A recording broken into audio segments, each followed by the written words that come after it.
खबर है झांसी से। झांसी के दौरे पर पहुंचे उत्तर प्रदेश के मुख्यमंत्री योगी आदित्यनाथ ने कन्वेंशन सेंटर में मुख्यमंत्री युवा उद्यमी विकास अभियान के लाभार्थियों को चेक सौंपा है। इसके साथ ही मुख्यमंत्री ने विश्वकर्मा श्रम सम्मान योजना के जरिए टूल किट भी बांटे।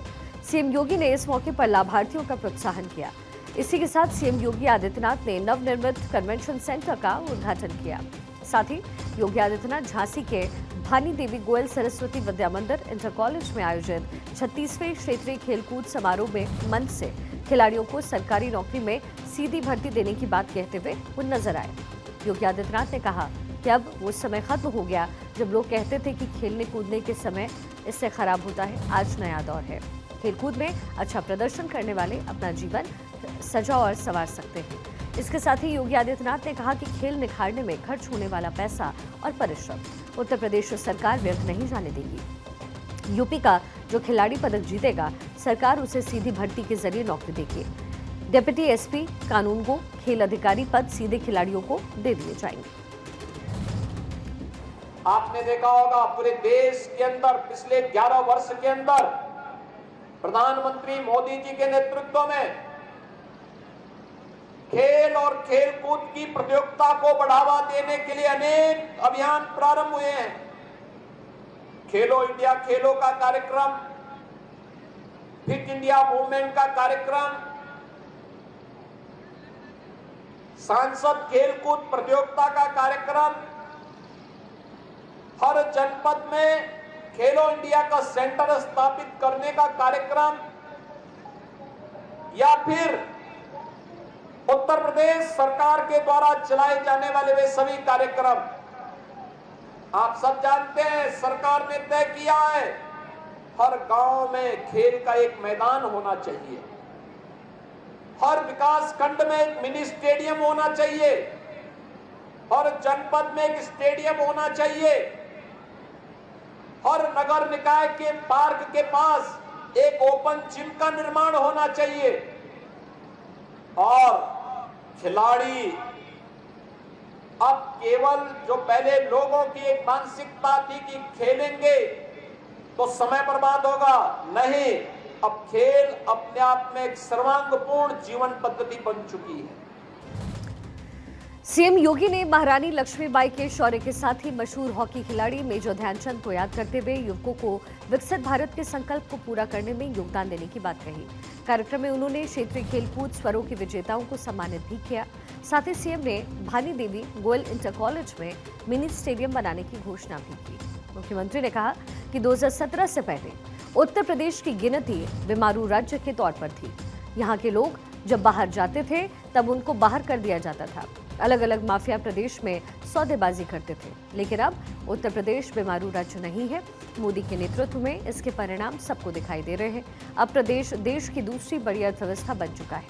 जल्द ही देश की सबसे बड़ी अर्थव्यवस्था भी बन जाएगा। डबल इंजन की भारतीय जनता पार्टी की सरकार ने उत्तर प्रदेश को बीमारू राज्य से उभार करके एक विकसित राज्य के रूप में स्थापित कर दिया है। अब उत्तर प्रदेश भारत की अर्थव्यवस्था का ग्रोथ इंजन बनकर के उभरा है। अब उत्तर प्रदेश में नौजवानों को रोजगार यही मिलता है।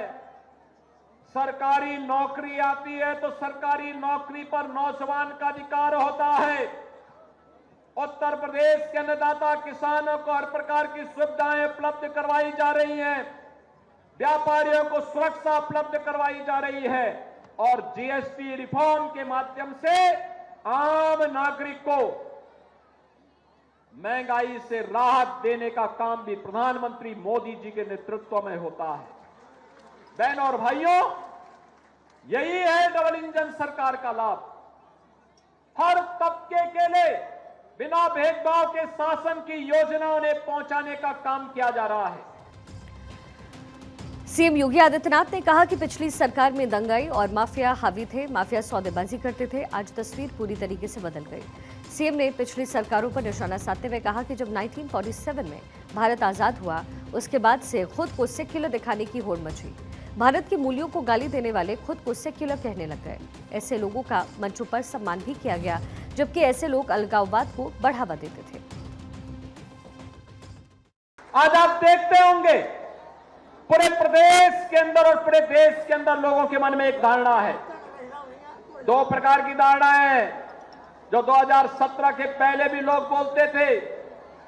लगातार इसके बारे में लोगों के मन में होता था कि देख सपाई बिटिया घबराई, देख सपाई बिटिया घबराई।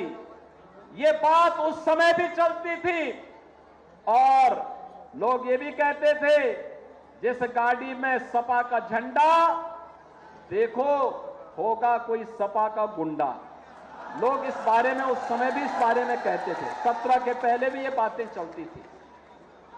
यानी गुंडे और अपराधियों का, पेशेवर माफियाओं का जमावड़ा जो नोच रहे थे, लूट रहे थे।